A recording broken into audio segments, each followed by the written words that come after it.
चलिए दोस्त, अब बात करते हैं हनी सिंह के बारे में। भोजपुरी को लेकर सबसे बड़ा इंटरव्यू दिए हैं। अरे भैया इतना ही नहीं, 10 दिन में 65 मिलियन गाना भी क्रॉस कर चुका है। इनकी जीवनी का सबसे बड़ा रिकॉर्ड बना दिया है भोजपुरी गाने में। अरे भैया ये रानी विश्वकर्मा के बारे में क्या कर रहे हैं, एक बार सुना जाए। मैंने बस ऐसी उस छोटी सी बच्ची को इंस्टाग्राम पे ढोलक पे गाते हुए देखा था, रागिनी को।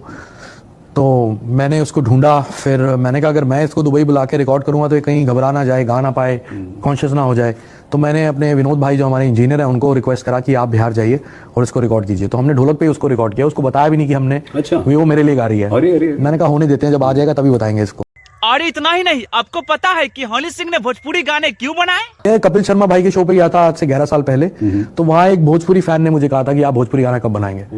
तो फैन मेरे फैमिली है, उनका हम कहा टाल नहीं सकते, तो जो वादा किया है वो निभाना पड़ेगा। अरे हाँ, एगो हमारे भोजपुरी के सुपर स्टार लोग हैं, रील तो रोजे देखते हैं। अरे रेलवे पर कहते हैं बुलाओ इसको काम दिया जाएगा, लेकिन भैया काम के बहाने कुछ और काम कर लेते हैं। तू समझा? अरे इतना ही कहा, अब बात कर लेते हैं समर सिंह के बारे में। अरे भैया ये तो हनी सिंह पर गाना चोरी का आरोप लगा दिए हैं। ये तो ये भी कह रहा है कि जो गाना में दुबई में शूट किए थे, अरे भैया हमरे गाना में कहते उठा के गा दिए हैं। के कर हरदी लागे मट मांगर, चोली के चिझुइया चिखल चाहे जबरी, अब यो कापी होता तो का करी। अरे कहाँ है विमल? लाठी लेके आवा।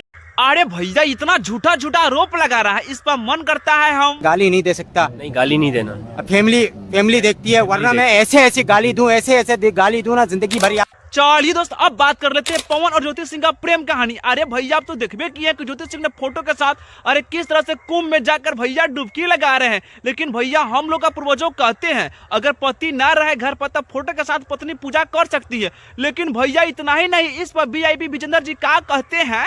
तू डुबकी नहीं लगाओ तो पवन सिंह के बुढ़ावे के फेर में लागल भैया, गोदी में फोटो लेके पवन सिंह के चाहती है कि त्रिवेणी में डुबाइए दी करा के।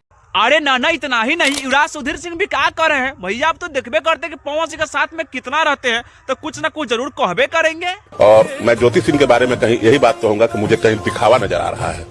अगर ज्योति सिंह को पूरा दुनिया जानती है तो पवन सिंह के नाम से जानती है, लेकिन ये फोटो रख के नहाना ये दिखावा है। पति को आप रखते हैं तो पति को लोग मांग के सिंदूर में सजा कर रखते हैं, ये तो दिखावा हो, सोशल मीडिया का दिखावा हो गया। आप ऐसा मत कीजिए। चलो दोस्त, अब बात करते हैं रोशन रोही और किरण सिंह का विवाद फिर से शुरुआत हो गई है। अब तो फिलहाल देखबे किए थे पारो और गुलशन का ब्याह किस तरह से हुआ है। अरे उसी पर लेकर रोशन रोही ने गाना सा गा दिए है और भैया गाना काफी पटक दिए। तो उस पर किरण सिंह ने क्या कर रही है, एक बार खुद ही सुन लीजिए। अगला अंदर से गाना गा के बाहर कैसे भेज रहा है, इस पे जांच होना चाहिए। इधर का मैटर एक मंथ इधर का है, एक मंथ हुआ है। आपको क्या लगता है ये चीज पॉसिबल है कि जेल से कोई गाना गा देगा? मेरे पास ऐसा कुछ प्रूफ है कि हम कोर्ट में देंगे कि जेल में रहने के बाद इतना बड़ा तो वो बादशाह नहीं है रोशन जी कि आप जेल में ये करोगे, अंदर से गाना गा के भेजोगे। जरूर कुछ बात है, मैटर है।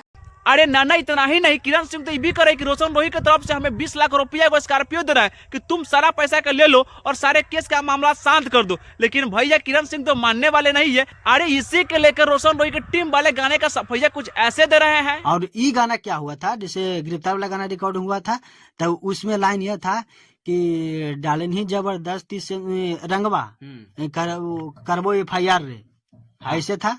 ठीक है, तो ऊपर खाली हम लोग चेंज करके खाली अंजलि भारती से ये गवा दिए हैं कि डाल में जबरदस्ती सिंदूर।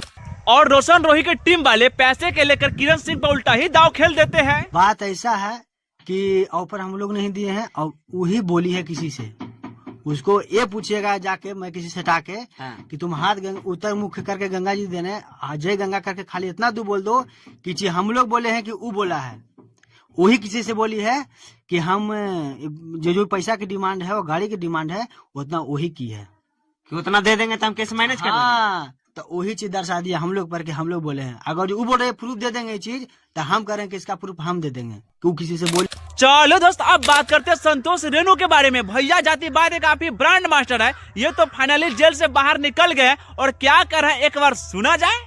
और कभी भी किसी गरीब के आंख में आंसू नहीं आने देंगे। अगर किसी गरीब का कोई शोषण करेंगे तो उनका पुरजोर मुकाबला हम लोग करने के लिए तैयार हैं। भैया ये गरीबों के लिए दिखावा कर रहे हैं कि सही में मर रहे हैं। भैया जातिवाद से थोड़ा हट के रहिएगा, न तो जेल के द्वार खुला ही रहता है। बात तो सही है। चलिए दोस्त, आज का सबसे तगड़ा वाला वायरल वीडियो भोजपुरी दो सुपर स्टारों का। अरे चंदा हमारे चौका बैठ अरे हाँ, हमारे वीडियो में मजा आ गया है तो वीडियो को लाइक कीजिए, कमेंट कीजिए, साथ में शेयर भी कर दीजिए और हाँ, मेरे चैनल को सब्सक्राइब कीजिएगा, काहे कि अगला वीडियो सबसे पहले आपको ही देखने को मिलेगा।